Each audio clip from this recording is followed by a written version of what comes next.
चलिए बोल तो दिया सबने ना, हो जाएगा। दर्शकों, जिस तरह से देखा जाए मध्य प्रदेश में इस समय एक मुद्दा अभी शांत नहीं हुआ और दूसरा मुद्दा आ गया। इंदौर में कैलाश विजयवर्गीय कैबिनेट मंत्री, उन्होंने पत्रकार के साथ अभद्र तरीके से टिप्पणी की और मामला बहुत तूल पकड़ा। वहीं दूसरी तरफ जबलपुर में भी एक पुलिस की वैन में बैठे पुलिस अधिकारियों ने एक पत्रकार का नाम लेके, जो कि वीडियो भी वायरल हुआ, उसको मारने की धमकी दी कि अगर वो मिल जाता तो मैं आज उसको। ये घटना हुई थी बड़े फुहारे पे, लाठीचार्ज हुआ था। उस दौरान पुलिस वालों का ये कहना कि फला पत्रकार अगर और मिल जाता तो मैं देख लेता, उनको निपटा देता, ये शब्द।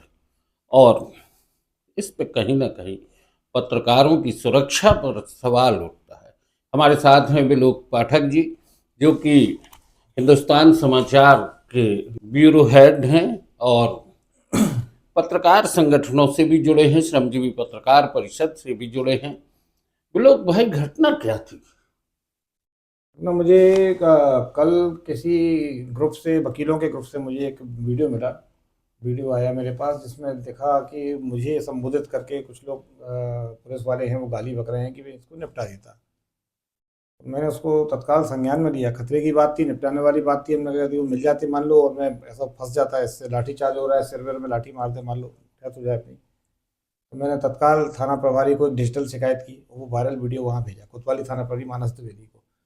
उसी के ठीक बाद मैंने जबलपुर पुलिस अधीक्षक श्री संपत उपाध्याय जी को शिकायत भेजी और वीडियो भेजा।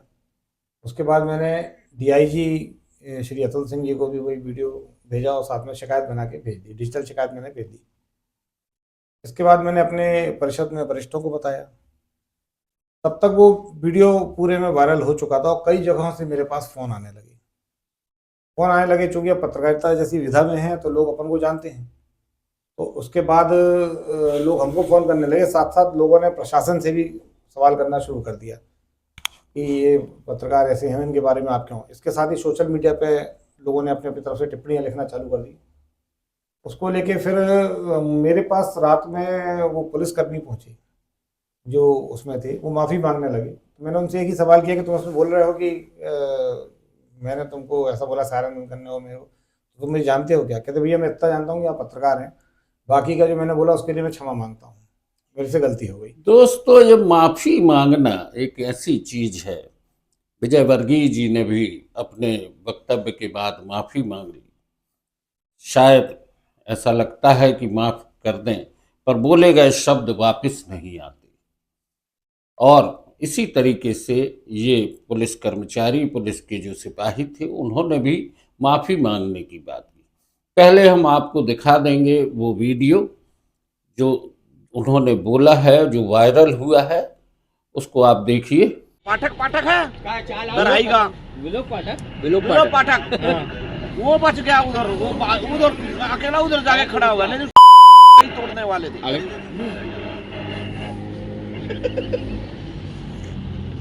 एक दिन की बात है, सुनो, मैं यहीं आगे सायरन बजा रहा था, ऐसे ही बैठा था इसी में।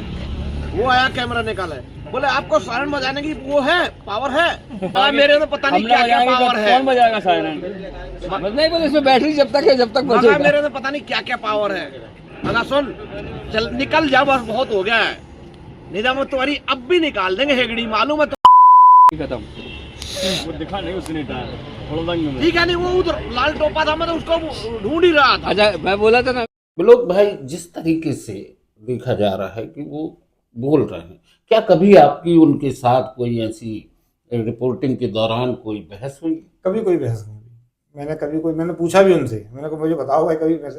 उन्होंने ये बात स्वीकारी भी। सार्वजनिक तौर पे काफ़ी लोग खड़े थे जब वो माफ़ी मांगने आए, तो बहुत लोग मेरे साथ मौजूद थे। अतुल वाजपेयी जी भी मौजूद थे, सांध्य बंधु के संपादक हैं, और भी लोग थे। मैंने पूछा तो उन्होंने ये बात स्वीकारी कि मेरा कोई विवाद नहीं पुराना, कोई ऐसा वो नहीं है। तो मुझे खतरा यही लगा कि कहीं ना कहीं इंटेंशनली कोई उनको फेट तो नहीं कर रहा मुझे मारने के लिए, कि कब कैसा क्या। भाई लाठीचार्ज का एक मौका नहीं, शहर में इतनी घटनाएं होती रहती है, अपन कवर करते हैं, तो कभी ना कभी फिर वो मौका मिलेगा तो मुझे कर देंगे। तो कम से कम अपनी जान बचाने के लिए मैंने फिर आज पुलिस अधीक्षक को, बाकायदा मुख्यमंत्री को एक पत्र दिया, पुलिस मतलब जबलपुर एसपी संपत उपाध्याय जी के माध्यम से, पत्रकार साथी लोग शहर के अच्छे, और उसमें मुझे एक मतलब ये माँ सरस्वती का आशीर्वाद है, मकर वाहिनी का, कि जब मेरे साथ ऐसी घटना हुई तो मेरे साथ सहानुभूति की लहर चल पड़ी। तो जनप्रतिनिधि भी मुझे फ़ोन करने लगे, साथ में पत्रकार साथी अपने फ़ोन करने लगे, आप जैसे वरिष्ठों के फ़ोन आए मेरे पास सुरक्षा के लिए, भाई क्या ठीक तो हो तुम, कुछ ऐसा वो तो नहीं। तो मुझे अब ये आपके अमरीश मिश्रा हैं जो नेता प्रतिपक्ष है नगर निगम के, उनने उस बात को लेके मैंने देखा कि मेरे लिए वीडियो भी जारी किया है कि भाई विलोक पाठक जी साथ ऐसी घटना हुई है, निंदनीय है। इसके साथ हुए मुझे उत्तर मध्य विधानसभा के विधायक अभिलाष पांडे जी का भी फ़ोन आया कि मैटर मेरे संज्ञान में आया है, मैंने बात की है ऊपर, और मैंने एसपी साहब से ही बात की है, 1 घंटे के अंदर आपको मैं उन दोनों पुलिसकर्मियों का सस्पेंशन भेजता हूँ। और इसके साथ ही शहर के और तमाम जो लोग थे वरिष्ठ, सबकी मुझे सहानुभूति मिली। सस्पेंशन होना और वो होने का अलग बात है, लेकिन जिस विधा में हम काम करते हैं पत्रकारिता में, हमें कहीं ना कहीं सुरक्षा होना बस चाहिए। वही मुद्दे की बात हम कर रहे हैं दोस्तों। पत्रकार कभी भी घटना जहां होती है वहां पत्रकार पूरे जोखिम उठाते हुए उस घटना को कवर करता है और सच सामने लाने का प्रयास करता है। अनुराग द्वारी ने भी इंदौर में दूषित पानी से हुई मौतों को लेकर कवरेज की थी और उसी दौरान बात की थी, और मंत्री जी का जिस तरीके से प्रतिक्रिया थी वो आपने देखी। और यहाँ भी अभी आपने जो वीडियो हमने आपको दिखाया है उसमें भी देखा होगा। निश्चित है विलोक पाठक जी या कोई भी पत्रकार घटना के समय वहाँ पर उपस्थित होता है, और यदि उसे अपने भीतर असुरक्षा की भावना हो तो फिर आप तक वो घटनाएं कैसे पहुँचेंगी। पत्रकारों की सुरक्षा का एक मुद्दा है जिसको लगातार कई वर्षों से हम लोग बोलते आ रहे हैं कि आप मध्य प्रदेश सरकार पत्रकारों को सुरक्षा दे, लेकिन उसकी अनसुनी हो जाती है। मोहन यादव जी गृह मंत्रालय भी देख रहे हैं, उम्मीद है कि इस विषय पर बहुत गंभीरता से विचार करेंगे। विलोक जी, आज आप लोगों ने ज्ञापन दिया, 2 लोग सस्पेंड हो गए, आप क्या कहना चाहेंगे आम लोगों से?